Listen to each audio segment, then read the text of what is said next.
This is Rick Casale from exercisesforinjuries.com. Today I have another interview for you, and we're going to talk about, of course, injuries and pain. And I'll get the person that I'm going to interview to introduce himself. So, Ryan, I'll get you to introduce yourself to the listeners, viewers, and readers. Hey everybody, my name is Ryan Saplan. I'm a fat loss strength coach, and I'm here to bring on some value and have a good conversation with you, Rick. Okay. I mean, since the thing that I focus in on is injury and pain, maybe we can kind of talk about your injury story. So I know that you got into powerlifting in order to get a lot stronger, and I'm assuming bigger. But you know, along the way, you struggled with lots of injuries. So maybe you can kind of talk about that, your injury story. Well, the thing is, I grew up like playing video games, and I gained a ton of weight. I was just a fat kid most of my teenage life, and my senior year in high school, I was like, you know what, I need to like have a good senior year. So I got in shape. I was like, okay, I'm gonna play football. I'm gonna go to college. I joined all the clubs. Anyways, I went through this process of losing and changing my body, and then training really hard and getting into sprinting because I wanted to be fast. And then I got to this point where I would sprint and I couldn't walk. It was so bad. Like I would, this was like 2000, this was 2000, 1999, 2000. So basically on the internet, it was pretty hard to find information on anything. It was kind of weird. Anyways, the point is like I could not. I was so bad. Like I would go to a doctor. I would go to this. I get some codeine. They would give me prescription drugs, and and then Kaiser made me go to this. It's a healthcare provider here. They had me go to like a back pain class. And the only thing that I remember from that class is that when I lie down, take a nap, or when I sleep, I should put a pillow between my knees. And that's basically all they gave me. It's like, but I want to like do stuff, And anyways, I got to a point where I was in so much. Essentially, I went through the process of becoming a trainer. I changed my body, kind of fast forward, and I've always run into so many problems every time I train. It was like the most difficult thing because I was like, okay, I want to train hard. I want to try to keep up with my coworker trainers and coaches, and I couldn't keep up because what ended up happening, I would hurt something, like my back would go out, or better yet, I would be afraid to push myself because I'm afraid of the repercussions of the next day. Because when you have an injury, there's a part of your body that's more sensitive, and then you're like, you kind of baby it. It's like, what, I'm gonna tough it out, and like pretty much 3 out of 4 times that I've toughed it out, I was like, oh, I can't walk, or something like that. And then I don't know, through the process of learning more, coming across your material, just getting more certifications, learning about the human body, I got into deadlifting, and for whatever reason, this is like over a decade later, and I just I always heard deadlifts were bad for your back or there's high risk, and I don't know, for whatever reason, deadlifting became in vogue. It became real cool. So I was like, you know what? I want to be cool too. I can't do anything. I can't do this fit type stuff, all these wads. So I'm going to go ahead and I can deadlift. I'll deadlift very carefully. And sort of like kind of make a long story short and really fast forward things. I went from deadlifting like, 200 pounds and went up to as high as 573. I almost deadlifted 600 pounds in a meet. And it was just, anyway, throughout this process of the last probably 2.5 years of experienced this amazing amount of strength that I've built with minimal injuries, I've basically come to the conclusion that if you look and you keep searching for information, you're going to find a solution to your problem. And it's basically made me believe, like, I was so afraid of hurting myself, and then I was like, I'm kind of I was like my late 20s, and I'm just like, okay, I'm in this phase where I'm like, I can't train hard anymore, or I'm like, I have nothing to run at. I just finished my full marathon. I finished a full marathon. I did a marathon. I was pretty broken from that, And then, anyways, I got into deadlifting, and I'm just like, wow. So, like, if you really look for information, you try to find a way, and you keep looking and get a better understanding of yourself, man, you can really accomplish anything. Like, I can pick up. As of right now, because I've lost a lot of weight, I can probably pick up 400 pounds off the ground basically with no warm-up. And a lot of that has to do with technique, Yeah. a lot of it with skill. I've also have a lot of strength too, but, it's just because my point is that when there's a will, there's a way, and I've just sort of like, okay, if I can do this with this, what can I do with fat loss? What can I do with, and what it comes down to, just like believing that there is a way. And I don't know, for the longest time, I have to catch myself like in my own negative thoughts. It's like sometimes I just can't. I feel like, oh, I can't do that. I don't have the genetics for it, or I don't have the health for it, or I'm not capable for it. And then, anyways, it was just such an amazing experience doing the whole deadlifting and getting into powerlifting. It's been I was like, wow. I remember, just want to kind of small story. I was in my garage, like cleaning the garage, and like I always get back tightness and back pain, and like bending over, picking stuff up, moving stuff around the garage, cleaning things. I'm hurting. I'm usually hurting, but I remember this one day nothing hurt. I mean, I felt my back a little bit, I guess, but it was just like I said, and again, to my conclusion, I figured out that like if you're strong, you're less likely to get hurt. So that's basically kind of my tie-in with like, okay, learning how to move well with a combination of having a very strategic, smart approach to training, but then also focusing on strength because as you basically you can either be you can avoid all these exercises or movements because you're afraid of hurting yourself and then be still in pain but weak, or you can be strong, you can be in pain and strong. So if I had to choose, I'd rather be strong and in pain. Yeah. And that's basically sort of like my epiphany, if that made any I sense. mean, no, it does make sense, and there's always kind of a common thread that you end up hearing is that the vast majority of people's success in overcoming injury and pain is themselves, and kind of taking personal responsibility and going on that journey and finding out, what works for them and taking action on it. That almost happens over and over again. The second thing, you can never beat strength, but it's kind of a balance when it comes to the strength. If you keep pushing with poor technique, when it comes to the higher end of strength, you expose yourself to more injuries.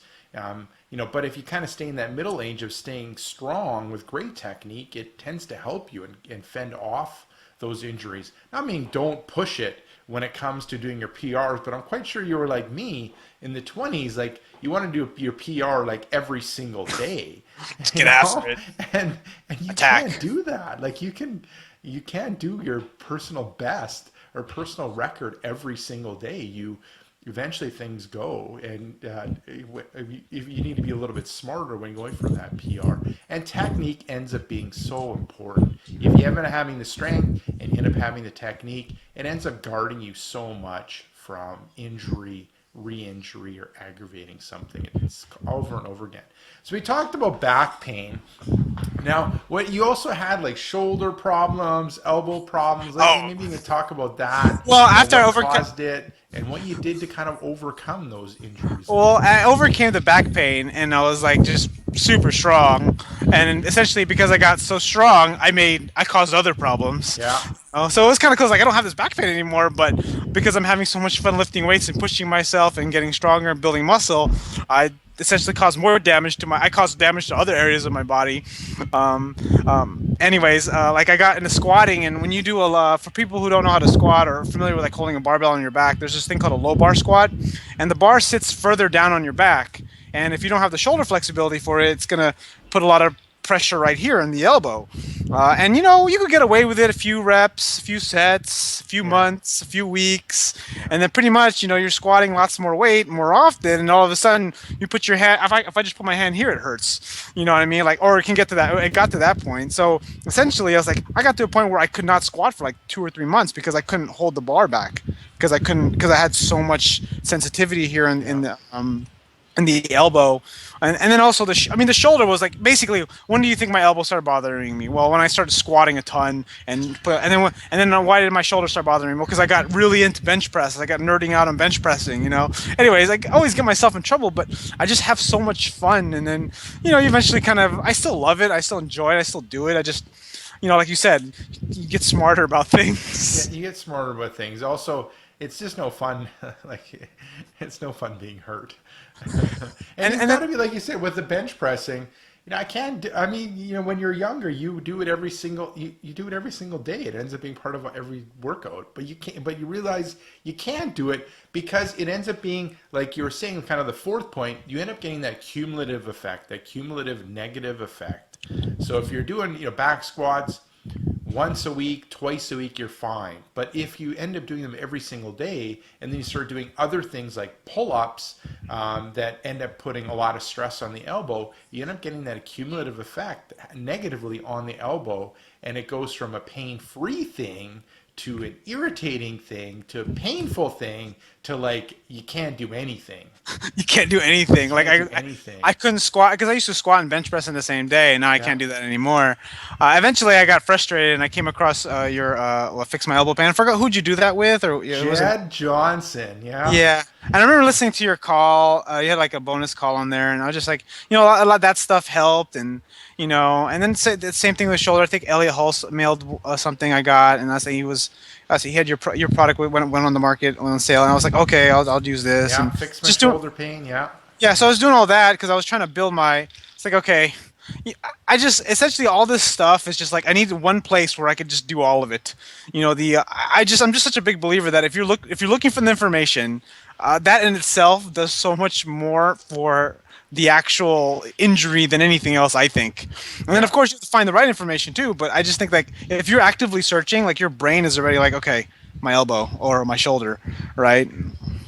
Yeah, and then but then also taking action because I always kind of comment that there are some people that are absolute experts when it comes to nutrition and weight loss, but when you look at them, they definitely are not appliers of nutrition and experts of applying nutrition and weight loss. So you have to search for that information, then you got to kind of apply it Well, like what as you said well. about like the whole pain thing, like it's like that, man. It's like before I fixed my back and got real strong, it was always like I can't do that, I can't run, or I can't jump, or I can't do this. It was always I can't. And then I just like for whatever reason, I somehow over the process of years and just getting I guess irritated or frustrated with where I was in my fitness, on my own personal fitness, as a trainer, I was like, okay, well maybe what about how could I do this? It was more about how, and then so my questions became how, how can I do this? How can I make this exercise work for me? Or what can I do that's similar? And then you just started. Then what happens? My instead of being so close to all these ideas, like I do like the hardest thing for me. I swear was like before I bought some of your products, it was always like, oh, I don't want help. I'm a trainer. I know everything, right? I Yeah, got this. yeah, yeah, yeah, Yeah, yeah. and then I was just like a big resistance. If I buy this, it means that I'm weak and I'm like, whatever, right? I can find it. I should know this already, and then it's just having the humility to go, okay, wait a minute, maybe I can learn something and have a different. Maybe I need someone else's approach, Yeah. and that's like the hardest part. Just realizing that you actually do need some help in whatever it is you're doing, so it doesn't take you twice as long. Yeah, yeah. I mean, it's very good. I think of that like with my hot tub. Like if I wanted to, I could fix my hot tub, but it would take me like 10 hours to fix the hot tub. Or I can hire the repair guy and he can like look at it and spend a half an hour working on it and then spend a half an hour teaching me what I should do.